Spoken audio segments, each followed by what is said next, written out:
الشيطان الرجيم. بسم الله الرحمن الرحيم. ربنا وآتنا ما وعدتنا على رسلك ولا تخزنا يوم القيامة إنك لا تخلف الميعاد. آمنت بالله صدق الله المولانا العظيم وصدق رسوله النبي الكريم ونحن على ذلك من الشاهدين والشاكرين والذاكرين والحمد لله رب العالمين. شكرا لله. اللهم صل على محمد وعلى آل محمد كما صليت على إبراهيم وعلى آل إبراهيم إنك حميد مجيد.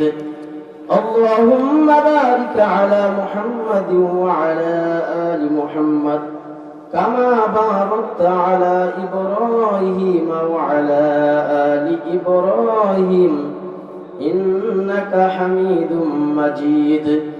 سبحانك لا علم لنا إلا ما علمتنا إنك أنت العليم الحكيم.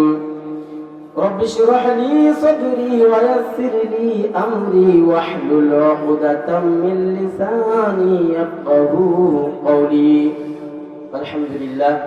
বারহাট্টা হাফিজিয়া দারুল উলুম মহিউসুন্নাহ মাদ্রাসা ও বারহাট্টা এতিমখানার উদ্যোগে বাৎসরিক ইসলামী মহাসম্মেলনের সম্মানিত সভাপতি প্রধান অতিথি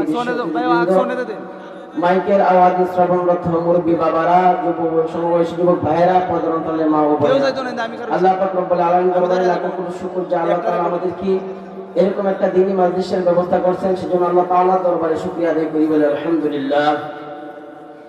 আমি যে আয়াত তেলাওয়াত করছি, আল্লাহ তাআলা বলতেছেন রব্বানা ওয়া আতিনা মা ওয়া'আদতানা আলা রুসুলিকা ওয়া লা তুখজিনা ইয়াওমাল কিয়ামা। মানুষ যারা জ্ঞানী,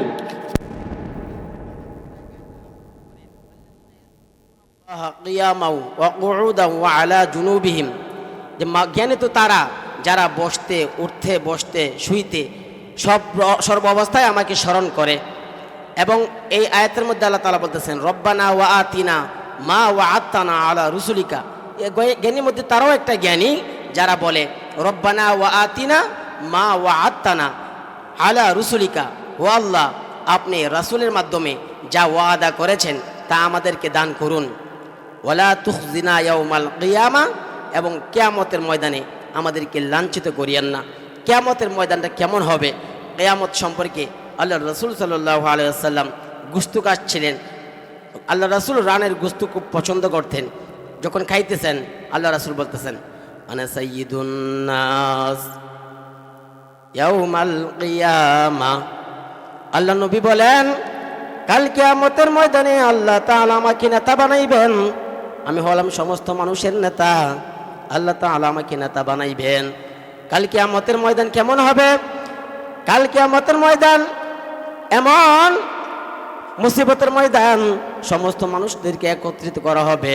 আল্লাহ তাআলা একটা ঘোষণা দিবেন, এই ঘোষণাকারী আহ্বানকারী ডাক দিবে, এই মানুষগুলো একত্রিত থাকবেন, সবাই দৃষ্টিগোচর হবে, সবাই এই ডাকের দিকে তাকাইবে। আমরা যদি রাস্তা দিয়ে হাঁটি, পেছন থেকে যদি ডাকের আওয়াজ হয় আমরা পেছনের দিকে তাকাই, এমনভাবে যখন আওয়াজ হবে সমস্ত মানুষেরা এই দিকে তাকায় থাকবে। আল্লাহ তাআলা রাসূল বলেন কাল কিয়ামতের ময়দান এমন কঠিন ময়দান, এমন ভয়াবহতা, কাল কিয়ামতের ময়দানটা এমন হবে মানুষের গুনার কারণে, এমন গুনার কারণে তার ঘাম শরীর থেকে বের হবে, কারো কারো হাঁটু পর্যন্ত, কারো কারো কোমর পর্যন্ত, কারো কারো বুক পর্যন্ত তার গুনার মধ্যে হাবুডুবু করবে।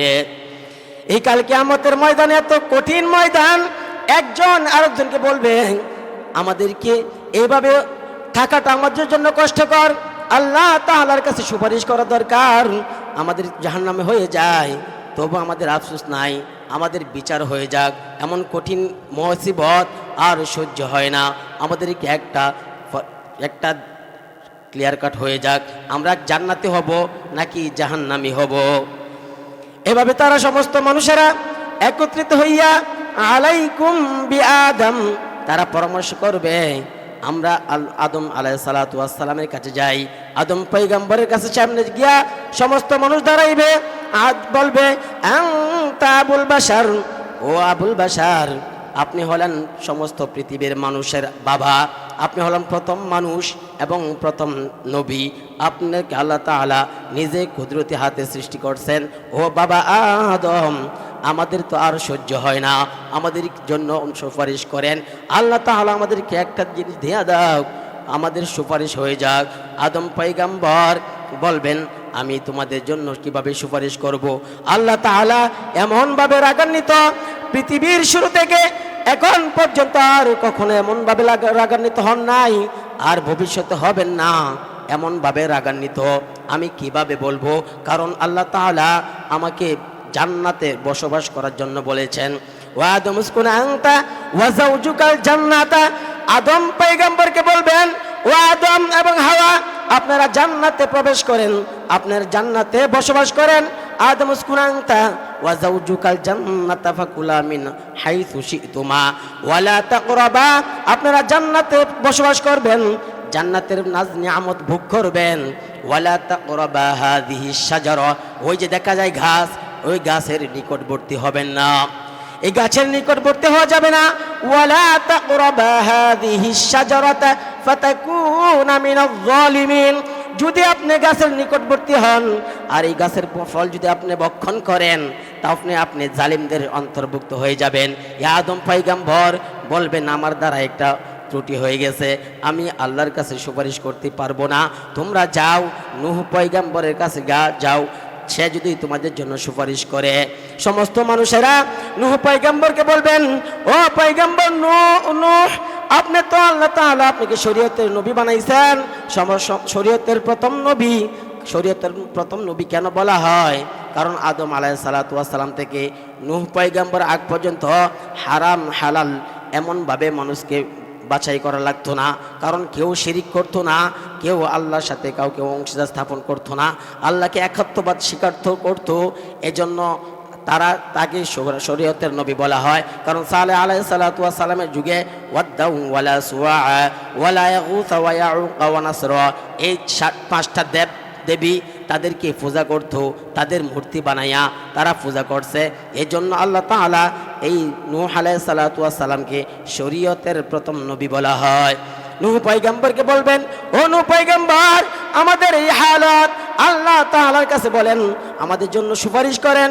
নূহ আলাইহিস সালাতু ওয়াস সালাম বলবেন আমি আল্লাহ তাআলা আমাকে নবুয়ত দান করছেন, 950 বছর আমি দিনের দাওয়াত দিছি, আমি দিনের দাওয়াত দিছি।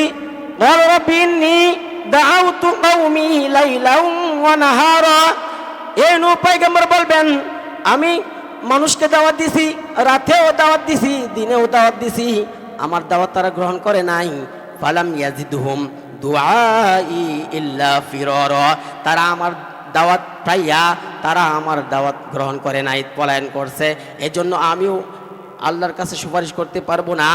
আল্লাহ তাআলা আমাকে সমস্ত নবীদেরকে স্পেশালভাবে একটা দোয়া দিয়েছেন, এই দোয়াটা আমি দুনিয়াতে আদায় করছি। আমার কওমের লোকেরা যেহেতু অতিষ্ঠ হয়ে গেছে, নাফরমানি লিপ্ত, আল্লাহ তাআলার কাছে আমি বললাম ওয়া ক্বালা নূহুর রাব্বি লা তাযার আলাল আরদি মিনাল কাফিরিনা দাইয়ারা, আল্লাহ তাআলার কাছে বলছি ও আল্লাহ, আমার এই কওমের লোকেরা যারা নাফরমানি করে তাদেরকে ধ্বংস করিয়া দেন, তাদেরকে হালাক করিয়া দেন, তাদেরকে ধ্বংস করিয়া দেন। আল্লাহ তাআলা এই জন্য আমি আল্লাহ তাআলার কাছে বলতে পারবো না, তোমরা চলে যাও হযরত ইব্রাহিম আলাইহিস সালাতু ওয়াস সালামের সাথে।